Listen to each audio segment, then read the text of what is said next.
ಸಖತ್ ಖಾರ ಬಣ್ಣ ಮತ್ತು ರುಚಿ ಆಚಿ ಚಿಲ್ಲಿ ಪೌಡರ್. ಒಟ್ಟೊಟ್ಟಿಗೆ ಬ್ರೇಕ್ಫಾಸ್ಟ್ ಮೀಟಿಂಗ್ ಮಾಡಿದ್ರು ಅಷ್ಟೇ, ಒಂದೇ ವೇದಿಕೆಯಲ್ಲಿ ಅಕ್ಕಪಕ್ಕ ಕೂತ್ಕೊಂಡ್ರು ಅಷ್ಟೇ. ಸಿಎಂ ಮತ್ತು ಡಿಸಿಎಂ ನಡುವಿನ ಕುರ್ಚಿ ಕದನ ತೆರೆಮರೆಯಲ್ಲಿ ನಡೀತಾನೆ ಇದೆ. ಇಟ್ಟ ಗುರಿ ಬಗ್ಗೆ ಡಿಕೆ ಹೇಳಿದ್ರೆ ಮಾತು ಕೊಟ್ರೆ ತಪ್ಪಲ್ಲ ಅಂತ ಸಿಎಂ ಹೇಳ್ತಿದ್ದಾರೆ. ಇದರ ಮಧ್ಯೆ ಸೋನಿಯಾ ನೇತೃತ್ವದಲ್ಲಿ ನಡೆದಂತ ಸಭೆ ಸಾಕಷ್ಟು ಕುತೂಹಲ ಹುಟ್ಟಿಸಿದೆ.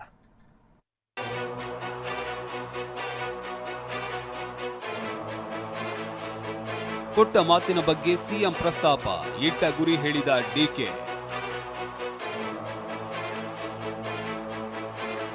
ಹೊಸ ಪರ್ವ ನಿರ್ಮಾಣಕ್ಕೆ ಕರೆ, ಏನಿದು ಡಿಕೆ ಮಾತಿನ ಮರ್ಮ?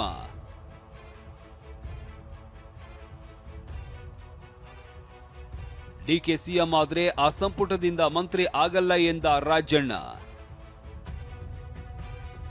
ರಾಜ್ಯ ಕಾಂಗ್ರೆಸ್ನಲ್ಲಿ ನಡೀತಾ ಇರುವ ಬೆಳವಣಿಗೆಗಳು ದಿನಕ್ಕೊಂದು ತಿರುವನ್ನ ಪಡ್ಕೊಳ್ತಾ ಇವೆ. ಒಂದ್ ಕಡೆ ಸಿದ್ದರಾಮಯ್ಯ, ಇನ್ನೊಂದ್ ಕಡೆ ಡಿಕೆ ಶಿವಕುಮಾರ್. ಈ ಇಬ್ಬರು ನಾಯಕರು ಅದೆಷ್ಟೇ ಒಗ್ಗಟ್ಟಿನ ಸಂದೇಶ ಸಾರಿದ್ರು ತೆರೆ ಹಿಂದಿನ ತಂತ್ರ ಪ್ರತಿತಂತ್ರಗಳು ಬೇರೆಯದ್ದೇ ಆಗಿವೆ.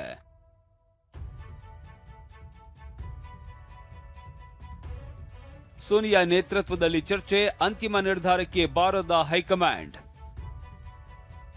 ಖರ್ಗೆ ಜೊತೆ ಏರ್ಪೋರ್ಟ್ ವರೆಗೂ ತೆರಳಿ ಕುತೂಹಲ ಮೂಡಿಸಿದ ಡಿಕೆ.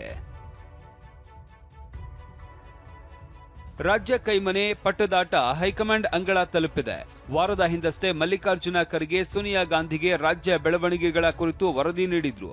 ನಿನ್ನೆ ಖರ್ಗೆ ಬೆಂಗಳೂರಿನಿಂದ ದೆಹಲಿಗೆ ತೆರಳುತ್ತಾ ಇದ್ದಂತೆ ಸೋನಿಯಾ ಗಾಂಧಿ ನೇತೃತ್ವದಲ್ಲಿ ಸಭೆ ನಡೆಸಲಾಗಿದೆ. ಸಭೆ ಬಳಿಕ ಮಾತನಾಡಿದ ಕೆಸಿ ವೇಣುಗೋಪಾಲ್, ಕರ್ನಾಟಕದ ವಿದ್ಯಮಾನಗಳ ಬಗ್ಗೆ ಚರ್ಚೆ ನಡೆದಿದೆ, ಆದರೆ ಅಂತಿಮ ನಿರ್ಧಾರಕ್ಕೆ ಬಂದಿಲ್ಲ. ಮತ್ತೊಂದು ಸುತ್ತಿನ ಸಭೆ ನಡೆಸಿ ನಿರ್ಧಾರ ಮಾಡ್ತೀವಿ ಎಂದಿದ್ದಾರೆ. Current political situation. We discussed Karnataka also, but so far nothing.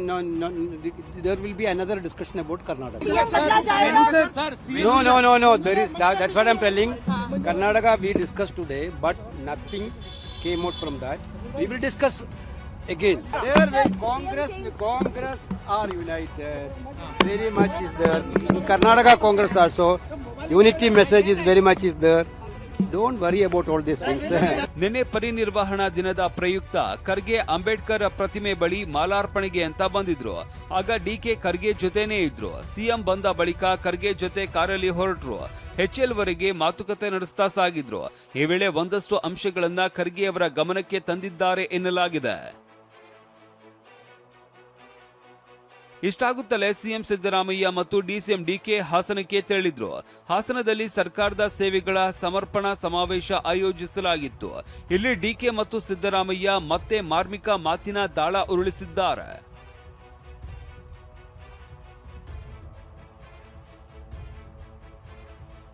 ಇಟ್ಟ ಗುರಿ ಬಿಟ್ಟು ಹೋಗುವ ಕೆಲಸ, ಹೊಸ ಪರ್ವ, ಡಿಕೆ ಮಾತಿನ ಮರ್ಮವೇನು? ಸಮಾವೇಶದಲ್ಲಿ ಮಾತನಾಡಿದ ಡಿಸಿಎಂ ಡಿಕೆ, ಮನುಷ್ಯನ ಬದುಕು ಶಾಶ್ವತವಲ್ಲ, ನಾವು ಮಾಡುವ ಕೆಲಸ ಶಾಶ್ವತ ಅಂದ್ರು. ಮುಂದಿನ ದಿನಗಳಲ್ಲಿ ಹೊಸ ಪರ್ವ ನಿರ್ಮಿಸೋಣ ಅಂತ ಮಾರ್ಮಿಕವಾಗಿನೇ ಹೇಳಿದ್ರು. ಮನುಷ್ಯನ ಬದುಕು ಶಾಶ್ವತ ಅಲ್ಲ, ನಾವು ಬಿಟ್ಟು ಹೋಗುವ ಕೆಲಸಗಳು ಮಾತ್ರ ಶಾಶ್ವತ.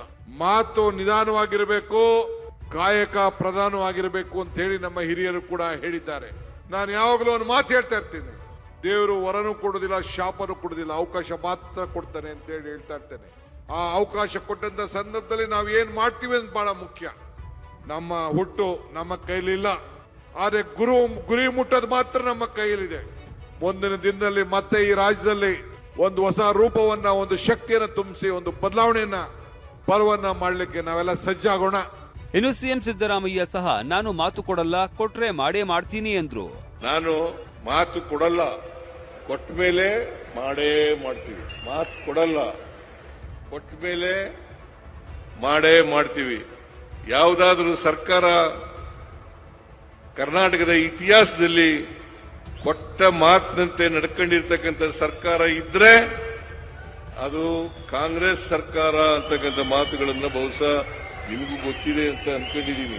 ಸಮಾವೇಶದ ಬಳಿಕ ಪತ್ರಕರ್ತರು ನವೆಂಬರ್ ಕ್ರಾಂತಿ ವಿಚಾರವಾಗಿ ಕೇಳಿದ ಪ್ರಶ್ನೆಗೆ ನಾನು ಅದಕ್ಕೆಲ್ಲ ಉತ್ತರ ಕೊಡಲ್ಲ, ಆದ್ರೆ ನಮ್ಮ ಹೈಕಮಾಂಡ್ ಸ್ಟ್ರಾಂಗ್ ಆಗಿದೆ, ಅವರು ಏನ್ ತೀರ್ಪು ಕೊಡ್ತಾರೆ ಅದಕ್ಕೆ ನಾನು ಬದ್ಧ ಅಂದ್ರು. ನಾನು ಅದ್ರ ಬಗ್ಗೆ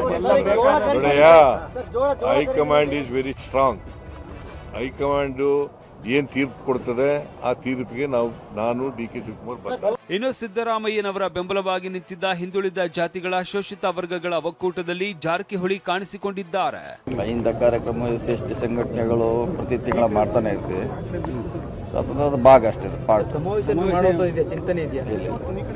ಇಲ್ಲ, ಕಾರ್ಯಕರ್ತರ ಪದಾಧಿಕಾರಿಗಳ ಸಭೆ ಅಷ್ಟೇ ಅದು. ಇತ್ತ ಮಾಜಿ ಸಚಿವ ರಾಜಣ್ಣ ಡಿಸಿಎಂ ಡಿಕೆ ವಿರುದ್ಧ ನೇರ ಅಸಮಾಧಾನ ಹೊರಹಾಕಿದ್ದಾರೆ. ಡಿಕೆ ಶಿವಕುಮಾರ್ ಸಿಎಂ ಆದರೆ ಅವರ ಸಂಪುಟದಲ್ಲಿ ನಾನು ಮಂತ್ರಿ ಆಗಲ್ಲ ಎಂದಿದ್ದಾರೆ. ನನಗೆ ಯಾವ ಸ್ಥಾನನೂ ಬೇಕಾಗಿಲ್ಲ. ನಾನು ಮೊದಲೇ ಹೇಳಿದ್ದೀನಿ, ಶಿವಕುಮಾರ್ ಮುಖ್ಯಮಂತ್ರಿ ಆದ್ರೆ ಅವನ ಮುಖ್ಯಮಂತ್ರಿ ಜಾಗದಲ್ಲಿ ನಾನು ಸಚಿವ ಆಗೋದಿಲ್ಲ ಅಂತ ಹೇಳಿದ್ದೀನಿ. ಈಗಲೂ ಅದಕ್ಕೆ ಬದ್ಧ. ಯಾರು ಆದರೆ ಏನಾಗೆ ಬಿಡ್ತಾರೆ ಅಂತ ಅನ್ಕೊಂಡಿದ್ದೀರಾ? 28 ಎಲೆಕ್ಷನ್ ಇಲ್ಲಲ್ಲ ಅಂತ ಹೇಳಿದ್ದೀನಲ್ಲ.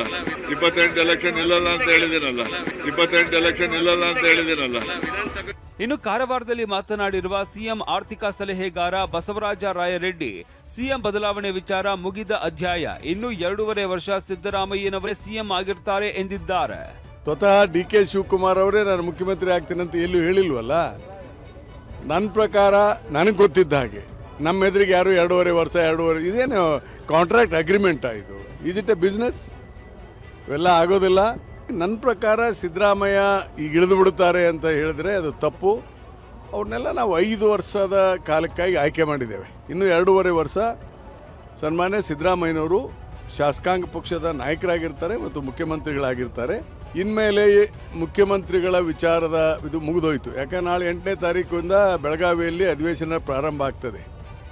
ನಮ್ಮ ಮುಂದೆ ಇರುವಂಥ ಪ್ರಶ್ನೆ, ಈ ರಾಜ್ಯಕ್ಕೆ ಉಳಿದಿರುವ ಅವಧಿಗೆ ಒಳ್ಳೆ ಆಡಳಿತ ಕೊಡಬೇಕು. ಯಾವುದೇ ಸರ್ಕಾರ ಇರಲಿ, ಯಾರೇ ಮುಖ್ಯಮಂತ್ರಿ ಇರಲಿ.